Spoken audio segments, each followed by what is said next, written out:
سلمان شاہ کی بیٹی کے حوالے سے ایک کیس تھا جس میں سلمان شاہ کی اور ان کے اہل خانہ کی جانب سے درخواست دائر کی گئی تھی کہ ہمیں بتایا جائے کہ ہمارے خلاف کتنے کیسز ہیں، کیسز کی تفصیلات فراہم کی جائے۔ اس کیس کی سماعت کے دوران لاہور ہائی کورٹ کے جج جسٹس انوار الحق پنو نے اس کیس کی سماعت کی اور انہوں نے بھی بڑی دلچسپ گفتگو کی۔ انہوں نے کہا کہ آج جو کچھ ہو رہا ہے یہ مکافات عمل ہے، آج کرنے والے کل یہ بھگتیں گے۔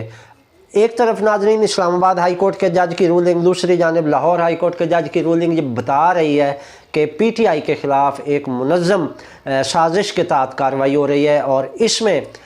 وہ کسی کو بھی نہیں چھوڑ رہے۔ یہی دباؤ ہے کہ عمران خان کا ساتھ چھوڑ دیں، آپ کو آزاد کر دیا جائے گا، جبکہ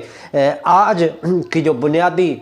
خبر ہے وہ یہ ہے کہ پی ٹی آئی میں بھی فارورڈ بلاک بننے جا رہا ہے اور اس کے لیے لاہور میں آج جہانگیر ترین نے ایک پریس کانفرنس بھی کی ہے۔ اس میں انہوں نے اس حوالے سے بتایا میڈیا کو کہ وہ پی ٹی آئی میں ایک فارورڈ بلاک بنانے جا رہے ہیں۔ ظاہر ہے جہانگیر ترین کی پی ٹی آئی کے لیے بڑی خدمات ہیں، وہ جہاز بھر بھر کر لایا کرتے تھے لوگوں کے، اور پھر پی ٹی آئی کی یہ حکومت بنی تو یوں جیسے جیسے وہ جہاز بھر بھر کر لایا کرتے تھے ویسے ویسے ہی اب جو ہیں وہ شجرے پی ٹی آئی پر سے پتے جھڑتے جا رہے ہیں۔ اور اب یہ صورتحال ہے کہ جہانگیر ترین نے یہ کہا ہے کہ 20 سے زائد ارکان جو ہیں وہ ان کے ساتھ پی ٹی آئی کے رابطے میں ہیں اور انہوں نے کہا ہے کہ آپ فارورڈ بلاک بنائیں، ہم آپ کے ساتھ شامل ہونے کے لیے تیار ہیں۔ جہانگیر ترین نے کہا کہ یہ میرے ساتھ جن 20 ارکان نے رابطہ کیا ہے یہ وہ ہے جو 9 مئی کے واقعات کو تسلیم نہیں کرتے، ان کی حمایت نہیں کرتے اور یہ کہتے ہیں کہ فوج کے ساتھ تحریک انصاف کا بیانیہ غلط ہے، ہم اس کی حمایت نہیں کرتے، فوج ہماری فوج ہے اور ہم اپنی فوج کا مورال ڈاؤن نہیں کریں گے، ہم اپنی فوج کی مخالفت نہیں کریں گے۔ یہی وجہ ہے کہ ایک نئی صورتحال سامنے آ رہی ہے اور جہانگیر ترین اگر یہ نیا forward block P T I میں بناتے ہیں تو پی ٹی آئی کے بہت زیادہ ارکان اس بلاک کا حصہ بن جائیں گے اور پھر پی ٹی آئی ایک نئے طرز سے فعال ہوگی۔ دوسری جانب حکومت نے، وفاقی وزیر داخلہ نے کہا ہے کہ پی ٹی آئی پر پابندی لگائی جا سکتی ہے، اس حوالے سے ہم غور کر رہے ہیں، لیکن قانونی طور پر اگر دیکھا جائے تو کسی بھی جمہوری جماعت پر پابندی نہیں لگائی جا سکتی جب تک وہ کسی دہشت گردانہ واقعے میں ملوث نہ ہو۔ حالیہ جو 9 مئی کے واقعات ہوئے ہیں یہ حادثہ تو تھا، باقاعدہ اس کو یہ نہیں کہا جا سکتا کہ پی ٹی آئی کا پلان یا پی ٹی آئی کا ماٹو ہی توڑ پھوڑ یا جلاؤ گھراؤ ہے۔ تحریک انصاف ایک جمہوریت پسند جماعت ہے اور اس پر پابندی آئینی، غیر آئینی اور غیر قانونی ہوگی۔ تو اس حوالے سے ظاہر ہے آئینی راستہ موجود ہے تو حکومت کو اس میں کامیابی نہیں ملے گی، حکومت پی ٹی آئی پر پابندی نہیں لگا سکتی۔ لیکن حالیہ جو دباؤ ڈال کر پی ٹی آئی کے ارکان کو الگ کیا جا رہا ہے جماعت سے تو یہ بھی جمہوری جو ماحول ہے اس کے خلاف ہے، یہ جمہوری تقاضوں کے خلاف ہے، یہ جمہوری سیٹ اپ کے خلاف ہے اور یہ جمہوریت کی صریحاً نفی ہے۔ تو اس صورتحال میں حکومت کو سوچنا ہوگا کہ اگر وہ ایسا ماحول پیدا کر رہی ہے تو وہ جمہوریت کی راہ میں رکاوٹیں ڈال رہی ہے۔ اور آج بقول جسٹس پنو کہ اگر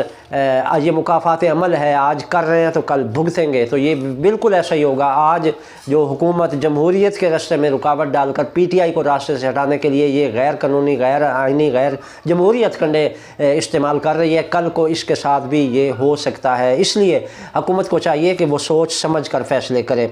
اس کے علاوہ ناظرین ہمارا جو بنیادی موضوع تھا وہ تھا عمران خان نے کون سی 2 غلطیاں کی جن کی وجہ سے آج تحریک انصاف اس نہج پر پہنچ گئی ہے۔ تو ناظرین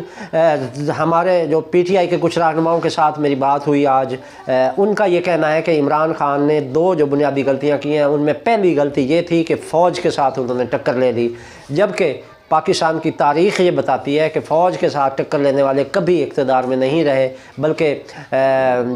اس حوالے سے سابق ڈی جی پی آصف غفور کا جملہ بڑا مشہور ہے کہ ریاست کے ساتھ کوئی پنگا نہیں لے سکتا، ریاست کے ساتھ کوئی جنگ نہیں کر سکتا۔ تو عمران خان نے پہلی غلطی یہ کی کہ انہوں نے ڈائریکٹ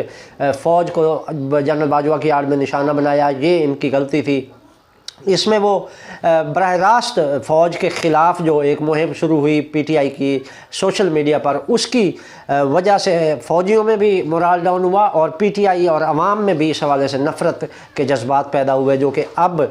9 مئی کے واقعات کے بعد اس میں تبدیلی آ رہی ہے۔ اب لوگ خود نکل رہے ہیں اور ریلیاں نکالی جا رہی ہیں فوج کے ساتھ اظہار یکجہتی کے لیے۔ تو عمران خان نے فوج کے ساتھ پنگا لے کر یا فوج کے ساتھ باضابطہ طور پر جنگ چھیڑ کر پہلی غلطی کی۔ اور دوسری غلطی عمران خان کی جو تھی وہ یہ تھی کہ انہوں نے قومی اسمبلی اور پنجاب اسمبلی KP کی اسمبلی کو نہیں توڑنا تھا، قومی اسمبلی سے استعفے نہیں دینے تھے۔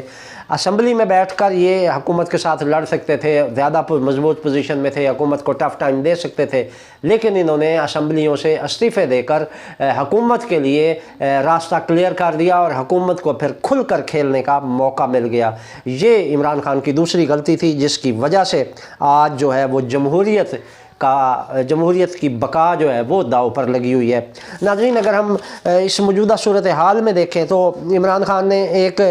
ٹویٹ بھی کیا ہے جس میں انہوں نے کہا کہ ایسا لگتا ہے کہ موجودہ حکومت کا جو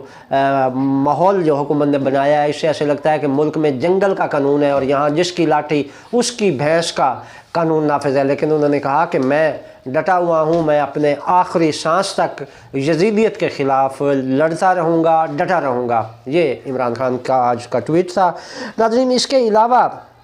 انہوں نے کہا کہ میں آخری دم تک یزیدیت کے خلاف مزاحمت کا اعلان کرتا ہوں۔ عمران خان ڈٹے ہوئے ہیں، بے شک ان کے ساتھ جو ارکان ہیں وہ ساتھ چھوڑتے جا رہے ہیں۔ اس حوالے سے بابر امان نے بڑا دلچسپ تبصرہ کیا ہے۔ انہوں نے کہا کہ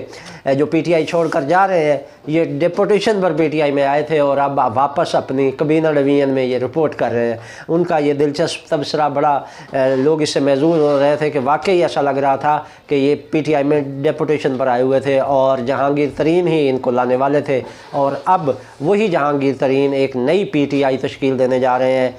اس مشن میں جہانگیر ترین کو کیا کامیابی ملتی ہے یہ آنے والے دنوں میں واضح ہو جائے گا۔ یہ تھی ناظرین اب تک کی اپڈیٹ۔ تصور شہزاد کو اجازت دیجیے، اللہ نگہبان۔